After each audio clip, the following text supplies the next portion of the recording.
Em 20 de julho de 1969, aconteceu algo verdadeiramente incrível. A nave espacial, o Apollo 11, com os astronautas Neil Armstrong e Buzz Aldrin a bordo, pousou com sucesso na Lua. Quando o módulo tocou o solo lunar, Neil Armstrong estava ansioso para dar um passo histórico na superfície lunar. No entanto, a primeira tarefa de abrir a porta da nave não foi nada fácil, devido à pressão dentro dela. Depois de alguns esforços, Armstrong finalmente conseguiu abrir a porta. Vestindo seu traje espacial, ele se preparou para descer até a superfície lunar. O espaço disponível para sair do módulo era bem apertado e, infelizmente, ao sair, ele acidentalmente bateu na parte de cima do módulo lunar, quebrando um pedaço dele. No entanto, devido à falta de atmosfera na Lua, Armstrong e Aldrin não puderam ouvir nenhum som, o que os impediu de perceber que algo estava errado. O que eles não sabiam naquele momento era que o pedaço quebrado era de extrema importância. Era o interruptor que controlava o motor que os levaria de volta à órbita lunar. Sem essa peça, o módulo não conseguiria decolar novamente da Lua, o que significaria que eles ficariam presos na superfície lunar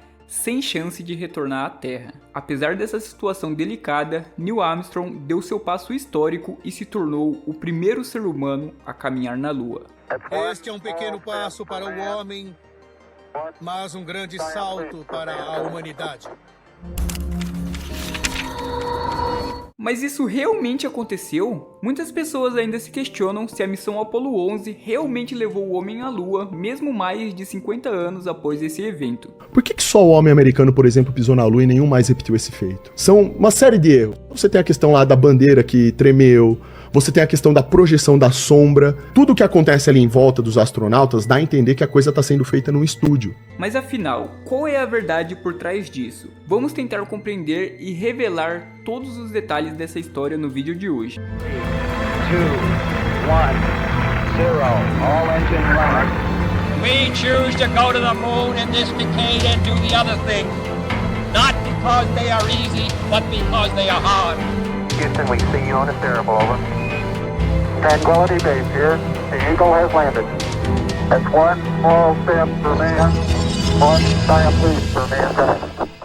Você ficaria surpreso ao descobrir que a missão Apollo 11 foi planejada devido a uma guerra, para ser mais específico, a Guerra Fria, uma competição acirrada entre os Estados Unidos e a União Soviética. Ambos países estavam em uma corrida espacial. Tudo começou em 1957, quando os soviéticos lançaram o primeiro satélite artificial, o Sputnik, tornando-se os pioneiros a colocar um objeto humano em órbita da Terra. Isso gerou preocupações no governo dos Estados Unidos. Alguns meses depois, em 1958, os Estados Unidos também lançaram seu próprio satélite. No entanto, em 1961, os soviéticos surpreenderam o mundo novamente quando o cosmonauta Yuri Gagarin se tornou a primeira pessoa a ir para o espaço.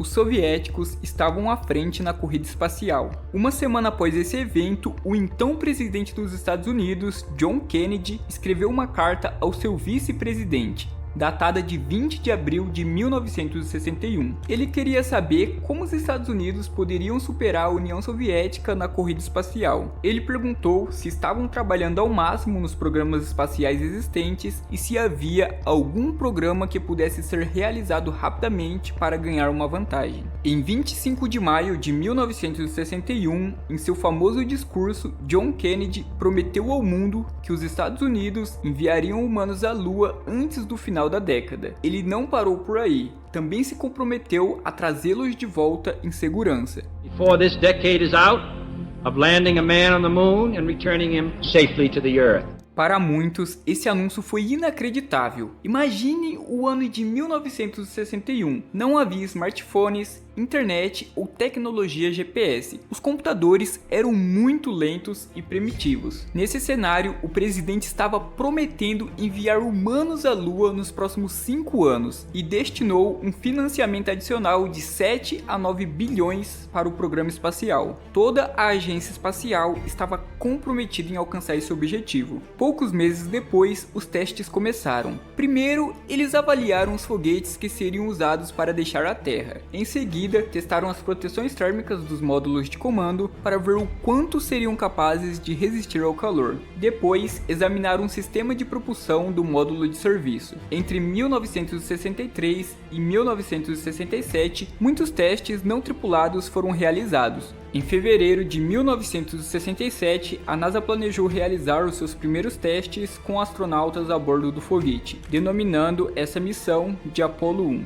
No entanto, em 27 de janeiro de 1967, durante esses testes na Terra, um trágico incêndio na cápsula tirou a vida de 3 astronautas que se preparavam para viajar ao espaço. Apesar dessa perda devastadora, a NASA manteve sua determinação. Em vez de desistir, intensificou os testes. Foram lançadas as missões Apollo 4, Apollo 5 e Apollo 6, todas não tripuladas, com o objetivo de realizar avaliações adicionais. Em outubro de 1968, a missão Apollo 7 marcou o retorno da agência à tentativa de enviar seres humanos para o espaço, sendo bem sucedida. Apenas 2 meses depois, em dezembro de 1968, a missão Apollo 8 foi lançada, enviando 3 astronautas para uma órbita próxima à Lua. 3 meses depois, em março de 1969, chegou a vez da missão Apollo 9, na qual testaram o módulo lunar, a parte da espaçonave que pousaria na Lua. 2 meses após isso, em maio de 1969, a missão Apollo 10 foi lançada. Nessa missão, 3 astronautas praticaram quase todos os procedimentos necessários para a missão Apollo 11, exceto o pouso na Lua. A NASA realizou o lançamento dessas missões a uma velocidade impressionante, com um intervalo de apenas 2 a 3 meses entre elas. Cada missão tinha um propósito específico, fosse para testar foguetes, naves espaciais ou procedimentos fundamentais para atingir o objetivo final. Após todos esses testes, finalmente, em 16 de julho de 1969, a missão Apollo 11 decolou rumo à Lua. Decolou. Temos a decolagem. 1 da tarde, 32 minutos, a decolagem da Apollo 11.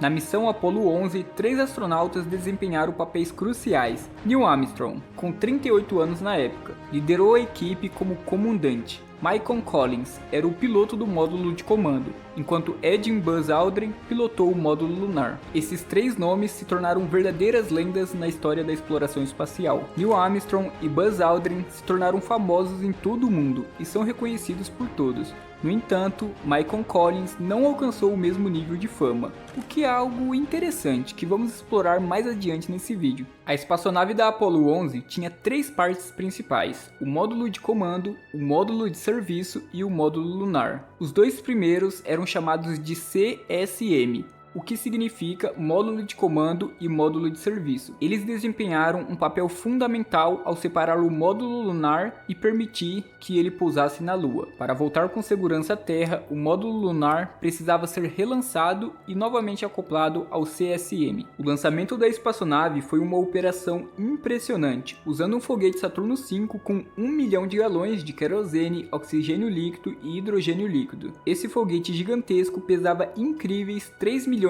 de quilogramas. Com a potência do Saturno V, a espaçonave foi impulsionada para a órbita da Terra em menos de 10 minutos. Após entrar em órbita terrestre, a tripulação deu cerca de 1,5 voltas ao redor do nosso planeta. Em seguida, receberam a autorização da equipe de controle da missão, que estava baseada na Terra. Essa autorização marcou o início da injeção translunar, afastando a espaçonave da órbita da Terra e indo em direção ao seu destino lunar. Esses acontecimentos aconteceram cerca de 5 horas após o lançamento da missão Apollo 11. No entanto, para chegarem à Lua de fato, os astronautas precisaram esperar vários dias. Durante esse período, eles passaram tempo dentro da espaçonave realizando atividades cotidianas, como comer, dormir e tirar fotos de si mesmo e do espaço ao redor. Em 19 de julho de 1969, após viajar quase 400 km, a espaçonave Apollo 11 finalmente entrou na órbita da Lua. Nesse ponto, a missão foi dividida em duas partes. O módulo de comando e serviço se separou do módulo lunar, que recebeu o apelido de Águia. Michael Collins permaneceu no módulo de comando, chamado de Columbia, enquanto Neil Armstrong e Buzz Aldrin estavam no módulo lunar. No entanto, surgiu um desafio.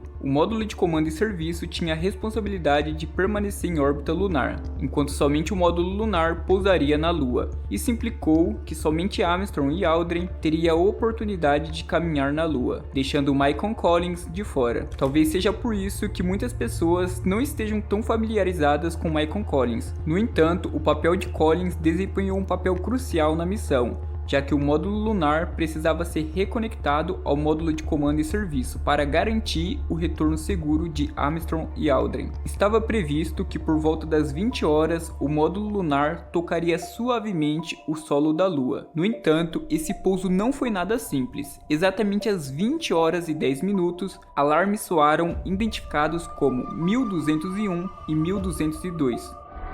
É o alarme. 1202. 1202. Nem Neil Armstrong, o comandante, e nem Buzz Aldrin, o piloto, sabiam o que esses alarmes significavam. Preocupados, eles falam com a equipe de controle da missão em busca de orientação. A equipe de controle os instruiu a prosseguir e não se preocupar. Capitão, prosseguimos com o pouso. Águia, Houston, prossigam com a aterrissagem. Mais tarde, eles descobriram que o 1202 era um aviso indicando que o sistema de orientação do computador da Apollo estava sobrecarregado. Felizmente, o computador foi projetado para priorizar os programas mais críticos da missão, o que permitiu que a operação continuasse mesmo sobrecarregado. Inicialmente, o computador estava programado para realizar um pouso automático na superfície lunar. No entanto, a uma altitude de 150 metros, Neil Armstrong optou por assumir o controle manual da espaçonave. Ele percebeu que o local de pouso original estava repleto de grandes rochas, obrigando-os a escolher uma nova área a cerca de 6,4 km de distância. Às 20 horas e 16 minutos, Buzz Aldrin verificou o indicador de combustível e descobriu que restavam apenas 5% de combustível disponível para a missão. 23 à frente, Entendido. 5%. Melhor ficarmos em silêncio, flight. Entendido. Ao observar o baixo nível de combustível, a equipe de controle da missão deu início a uma contagem regressiva, determinando se deveriam proceder com o pouso ou abortar a missão. 12 metros, mais um, poeira subindo. Faltam 9, descendo mais 30 segundos. 1 metro à frente. Por fim, praticamente no último momento, com apenas 30 segundos remanescentes na contagem regressiva, Neil Armstrong transmitiu uma mensagem de rádio para a Terra. Houston, aqui é a base Tranquilidade. A Águia pousou. Entendido, tranquilidade. Na escuta aqui na Terra. Vários homens estavam ficando roxos. Voltamos a respirar. Obrigado. A nave Águia realizou um pouso bem sucedido. Em seguida, Neil Armstrong vestiu seu traje espacial, abriu a porta e deu o seu primeiro passo na Lua. E recebemos o sinal na TV. Dá pra ver direito? E tem bastante contraste. Está de ponta cabeça no nosso monitor agora, mas vemos muitos detalhes. Esse momento foi testemunhado por uma audiência televisiva de 650 milhões de espectadores. Suas primeiras palavras foram transmitidas ao mundo inteiro. Este é um pequeno passo para o homem, mas um grande salto para a humanidade. Após Neil Armstrong, Buzz Aldrin seguiu seus passos na superfície lunar. Durante as próximas 2 horas e meia, eles desempenharam uma série de tarefas cruciais. Coletaram amostras de poeira e rochas da Lua, capturaram imagens memoráveis e configuraram instrumentos científicos de grande relevância. Embora a Guerra Fria tenha sido um grande motivador para essa missão, é fundamental destacar que o pouso lunar já havia sido minuciosamente planejado. Essa realização se destacou não apenas por suas implicações políticas, mas também pela abrangência de seus objetivos objetivos científicos. Os astronautas instalaram uma câmera de televisão na Lua, permitindo a transmissão de imagens de volta à Terra. Levaram consigo um dispositivo para medir os ventos solares que atingem a Lua e estabeleceram um equipamento que enviava raios lasers de volta à Terra, possibilitando medições precisas da distância entre o nosso planeta e a Lua. Adicionalmente, incluíram um sismógrafo passivo para registrar os terremotos lunares, conhecidos como moonquakes. Ao longo da missão, coletaram um total de 23 kg de rochas e poeira lunar, deixando para trás uma bandeira dos Estados Unidos e uma placa com a seguinte inscrição: Aqui, homens do planeta Terra pisaram na Lua pela primeira vez. Julho 1969 d.C. Viemos em paz em nome de toda a humanidade. O módulo lunar teve que ficar na Lua por um período de 21 horas. Em seguida, era hora de decolar e se juntar ao módulo de comando e serviço CSM para voltar à Terra. A questão é que essa decolagem exigia um motor para funcionar. O problema é que tanto Armstrong quanto Aldrin não sabiam que o interruptor para ligar esse motor foi danificado acidentalmente quando eles saíram do módulo lunar. Eu te contei isso no início desse vídeo. Quando eles voltaram ao módulo lunar, finalmente perceberam o que havia acontecido. Imediatamente, eles informaram a equipe de controle da missão sobre o problema e começaram a procurar uma maneira de resolvê-lo. A solução que eles desenvolveram era realmente engenhosa. Mas antes de entender como eles resolveram o problema, é importante saber o que é um interruptor. Um interruptor é um dispositivo que serve para abrir e fechar um circuito elétrico, essencialmente ligando e desligando a energia. Aqui vem a parte incrível. Buzz Aldrin teve uma ideia genial. Ele percebeu que se o circuito estivesse quebrado, eles precisariam de algo para reconectá-lo. Enquanto procuravam no módulo lunar por uma solução, ele notou sua caneta esferográfica. Ele teve a ideia de usar a caneta esferográfica para fechar o circuito elétrico novamente, permitindo que o motor fosse ligado e a decolagem se tornasse possível. Graças a essa solução criativa, o módulo lunar foi com sucesso acoplado no módulo de comando, e os 3 astronautas começaram sua jornada de volta à Terra. O plano original para o retorno à Terra era simples: separar o módulo de comando do módulo de serviço. O módulo de serviço deveria ser destruído quando entrasse na atmosfera da Terra. No entanto, havia um problema preocupante. Se o módulo de serviço sofresse danos graves, seus pedaços poderiam bater no módulo de comando, tirando a vida dos astronautas a bordo. Para evitar esse risco, a NASA instalou propulsores no módulo de serviço. A ideia era empurrar o módulo de serviço para longe do módulo de comando, evitando uma colisão. Mas quando os astronautas estavam voltando para a Terra, algo deu errado. Os propulsores do módulo de serviço não funcionaram.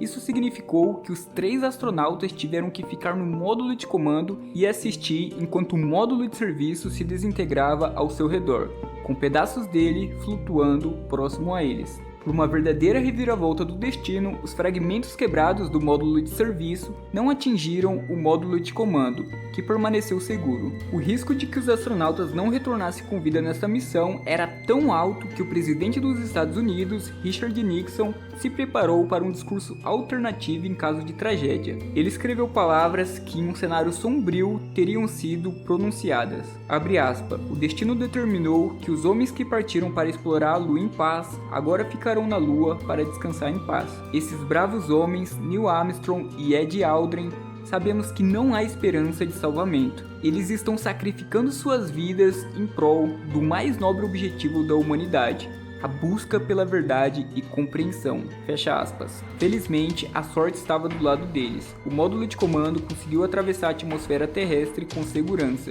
Os paraquedas funcionaram como planejado e o módulo pousou no oceano. Todos os 3 astronautas sobreviveram e estavam a salvo. Um verdadeiro milagre que voltaram vivos. A missão não ocorreu exatamente conforme o planejado. Enfrentaram desafios em quase todas as etapas. No entanto, conseguiram lidar com sucesso com esses problemas e retornaram com vida. É curioso notar que após o retorno, os astronautas passaram 2 semanas em quarentena, sem contato com outros seres humanos, devido ao temor de que podiam carregar patógenos, como vírus ou bactérias da Lua, que poderiam causar problemas na Terra. Felizmente, nenhum desses receios se concretizou. O pouso da Apollo 11 na Lua foi a notícia mais importante em jornais de todo o mundo. A promessa do presidente dos Estados Unidos, John Kennedy, de levar pessoas à Lua antes do final da década e trazê-las com segurança foi cumprida graças à NASA.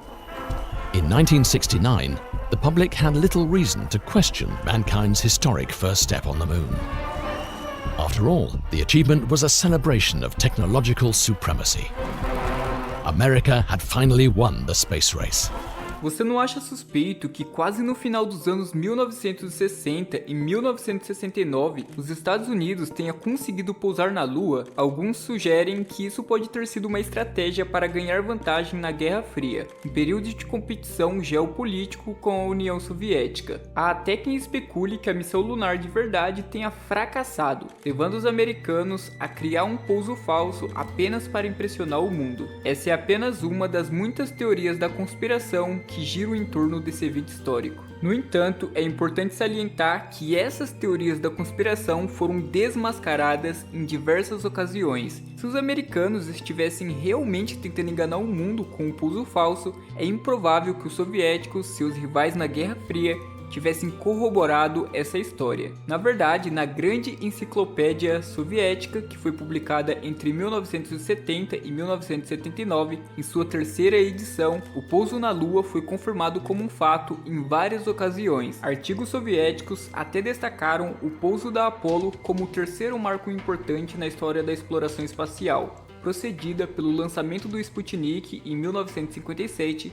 e pelo voo do Yuri Gagarin em 1961. Isso mostra que a União Soviética reconheceu a veracidade desse evento. Vamos falar sobre a bandeira na Lua, que às vezes parece estar se mexendo. Mas espera aí, na Lua não tem vento, certo? A resposta é simples, meus futuristas. A bandeira que Neil Armstrong e Buzz Aldrin colocaram na Lua foi especialmente projetada. Ao contrário das bandeiras normais que têm uma única haste vertical, essa tinha uma haste extra na parte de cima, que a mantinha sempre esticada. A NASA teve essa sacada genial porque sabia que sem vento lunar, a bandeira não ficaria esticada sozinho. No entanto, na missão Apollo 11, houve alguns probleminhas para esticar completamente esse haste extra, o que causou a ondulação que vemos nos vídeos famosos. Isso fez com que as pessoas achassem que a bandeira estava tremulando, mas na realidade não estava. O que acontece é que nos vídeos em que os astronautas seguram a bandeira e a movimentam, ela parece flutuar. Isso acontece porque os hastes de alumínio da bandeira funcionam como molas, fazendo com que ela se mova por um tempo antes de ficar parada para sempre.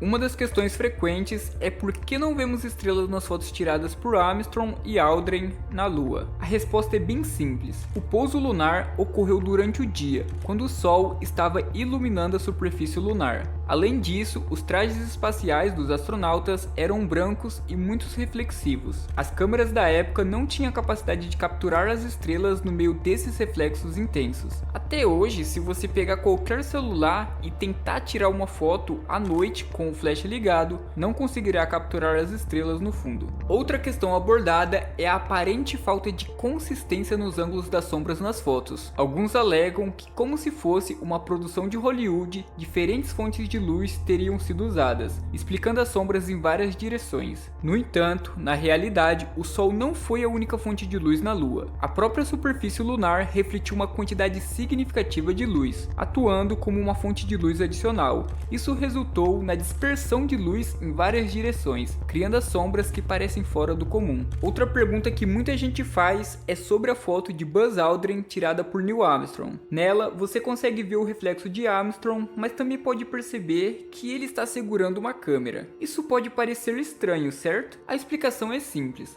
Armstrong não estava segurando a câmera com as mãos. Em vez disso, a câmera estava acoplada ao seu traje espacial e ele podia controlá-la a partir dali. E quanto às fotos de Neil Armstrong descendo do módulo lunar? A resposta também é simples. Várias câmeras foram instaladas no módulo lunar para capturar esses momentos cruciais. Mas ainda além dessas teorias estúpidas e partindo para críticas reais, é importante mencionar que nem todos aplaudiram o pouso na Lua e elogiaram o trabalho da NASA e do governo americano. A maioria dos meus amigos acha que é ridículo gastar tanto dinheiro para ir a um lugar sobre o qual não sabemos nada a respeito e que esse dinheiro poderia ser usado em projetos muito mais úteis. Muitas pessoas fizeram críticas severas à NASA e ao governo antes e depois do pouso lunar. Em janeiro de 1962, o New York Times trouxe à tona uma pergunta intrigante. Eles compararam os enormes gastos com a missão à Lua com o custo de construir pelo menos 120 universidades do tamanho de Harvard nos Estados Unidos. A grande questão era: será que era realmente necessário gastar uma quantia tão exorbitante para chegar à Lua? Será que não havia formas mais eficazes de aplicar esses recursos? Essa crítica estava fundamentada nos desafios que os Estados Unidos enfrentavam internamente naquela época, como problemas na educação, desigualdade de renda e as consequências da Guerra do Vietnã. Muitas pessoas se perguntavam se era justificável gastar tanto dinheiro em uma missão lunar. No entanto, o que muitos não perceberam naquele momento foram os benefícios surpreendentes decorrentes do pouso na Lua. Um exemplo notável foi o avanço na tecnologia de chips de computador. Em 1962, já haviam se passado 3 anos desde a invenção dos microchips, mas a IBM, uma gigante da tecnologia, não tinha planos de utilizá-lo em seus computadores. Isso estava prestes a mudar devido ao rápido progresso tecnológico impulsionado pela corrida espacial. Here is a packaged integrated circuit. Inside this package is a chip of silicon which provides the electrical equivalent of many transistors, resistors and diodes, all interconnected to provide the desired function. A NASA fez grandes encomendas de circuitos integrados, levando a IBM a entrar no jogo. A alta demanda fez com que o preço desses componentes caísse em mais de 90% nos 5 anos seguintes, o que representou um avanço significativo na tecnologia. A NASA também testou a confiabilidade dos computadores para garantir a segurança dos astronautas nas missões lunares. Se os astronautas podiam confiar nesses chips de computador para ir e voltar da Lua, isso significava que esses chips poderiam ser usados em nossa vida cotidiana. Esse avanço tecnológico cresceu rapidamente após o pouso lunar. É interessante observar que, apesar desse salto na tecnologia, a última missão lunar, Apollo 17, ocorreu apenas 3 anos após a Apollo 11. Em dezembro de 1972. Desde então, passaram-se mais de 50 anos e ninguém mais retornou à Lua. Isso lança luz sobre o custo significativo do programa Apollo. Mais de 400 mil engenheiros, cientistas e técnicos estiveram envolvidos, e o custo total naquela época foi de 24 bilhões de dólares, o que equivale a mais de 100 bilhões de dólares em dinheiro atual. Inicialmente, o programa Apollo foi criticado principalmente por jornalistas. Entretanto, em 1972, o entusiasmo do público pela NASA e pelas missões lunares diminuiu. À medida que a Guerra do Vietnã continuava e os problemas da vida cotidiana aumentavam, o foco na exploração lunar perdeu força. Thousands of demonstrators opposed to the Vietnam War assembled in the nation's capital for a mass protest. Muitas pessoas consideravam o programa espacial um gasto desnecessário. Mesmo que a NASA tivesse planos para missões até a Apollo 20, os políticos tiveram que atender às preocupações dos cidadãos e, consequentemente, cortar os gastos com programas espaciais. Em dezembro de 2017, o ex-presidente Donald Trump anunciou que aumentaria o financiamento para possibilitar o retorno dos humanos à Lua até 2024. Returning American astronauts to the moon for the first time since 1972 for long-term exploration and use, this time. Contudo, mais tarde, ele mudou de ideia e argumentou que a NASA deveria focar em Marte em vez da Lua. No entanto, agora, após meio século, a NASA reavivou seus planos de enviar pessoas à Lua por meio de um novo programa chamado Artemis. Este programa envolve testes com foguetes não tripulados e tem como objetivo levar a primeira mulher à Lua até 2025-2026. Além disso, a NASA também tem planos de enviar a primeira pessoa negra à Lua. Podemos afirmar com confiança que veremos humanos retornando à Lua antes do final dessa década. Assinado Robson Xavier, do canal Universo Futurista. E você, também está convicto desse retorno à Lua? Deixe sua opinião aqui nos comentários e aproveite para dizer o que mais te impressionou nesse vídeo. Se você curtiu o conteúdo e ainda não deixou o like, agora é a hora certa de você deixar o seu like, se inscrever no canal para se tornar um futurista raiz e um futurista pioneiro, nos ajudando a chegar à marca de 5.000 inscritos e ativando o sininho para não perder nenhum futuro vídeo, que daqui pra frente só vem bomba. E lembre-se, o universo é imenso, o futuro só está começando, e aqui você se mantém informado.